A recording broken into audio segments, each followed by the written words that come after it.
Hey, thank you for joining Northern Hikes here. Want to talk just for a few moments about what you put on your feet when you go out on the trail.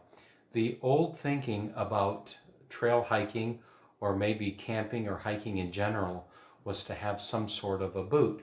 And it was not unusual to have a leather boot like this one that has a leather upper and has a really good sole with a foot like this, which elevates the heel higher than the front, and also would have a lot of support around the ankles.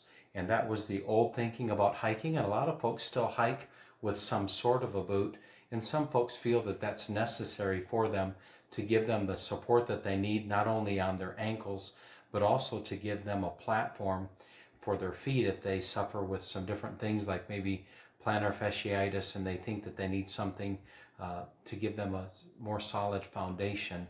And some people do still hike in boots. And a lot of folks say, well, what's the big deal about, shoes and hiking? This is what I wear. And they'll say something like this. It's a lightweight tennis shoe. It has good traction underneath of it.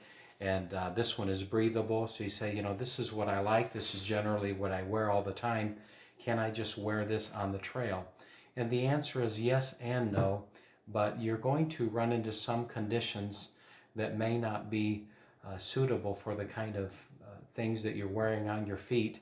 And the truth is, if your feet are in trouble, you're going to be off the trail, or you're going to have to take a break from hiking or camping. If you injure your feet, then you're in serious trouble.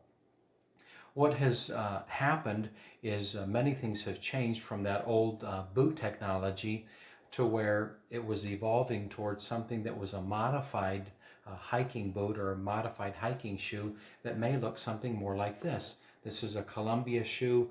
I got it at Shoe Depot. I think I paid $45 for them. They were on clearance, and this has a little bit of insulation in it, so it works great if I'm hiking even in colder temperatures. I even ran in these in February, but the attraction here is these have really good traction, but still we're looking at a traditional shoe that has a higher heel and lower on the front. These are nice and roomy. They have a canvas, so they're a little bit breathable. And these are not full up the ankle, but these do provide a little more stability when you're out hiking. In December, I used these when I hiked up chimney tops near Gatlinburg, and they served me very well. It was very icy. What has happened in hiking or trail technology is everything has moved more toward what's called a trail runner. And these are from Altra. And if you notice, they have a real aggressive bottom.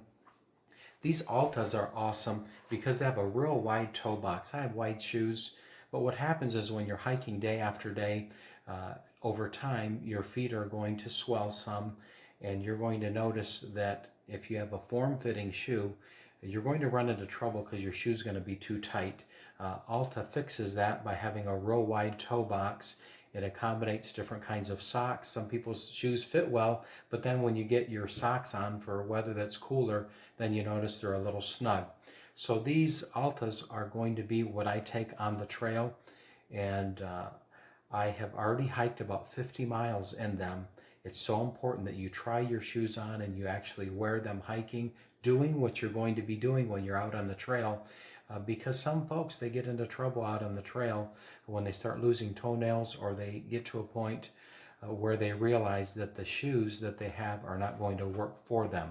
Now, one thing that I have in addition to those trail hikers or trail runners I'm going to take, is I got for myself something to cross streams. There are certain places when I'm out on the trail where you're going to have to get your feet wet. So this is different than these. These are breathable, but these are different in the sense that they have really just a webbing or a netting, and you can see that the air goes right through them. And you can actually wear these to cross a stream. They're designed to not fall apart if you get them wet.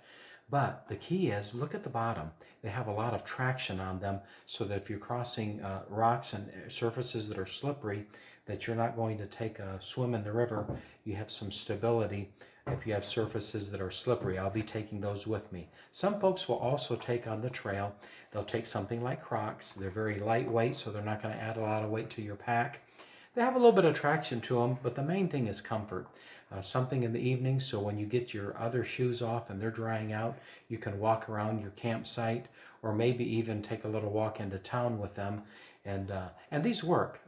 This is, I think, my third pair of Crocs. I have roofed in Crocs on as much as like a 512 pitch. You can roof in Crocs. So these provide a little bit of traction and a lot of comfort when you're out on the trail, when you're ready to take those shoes off at the end of a long day. Hopefully this will give you some thoughts when you're thinking about hiking and shoe selection.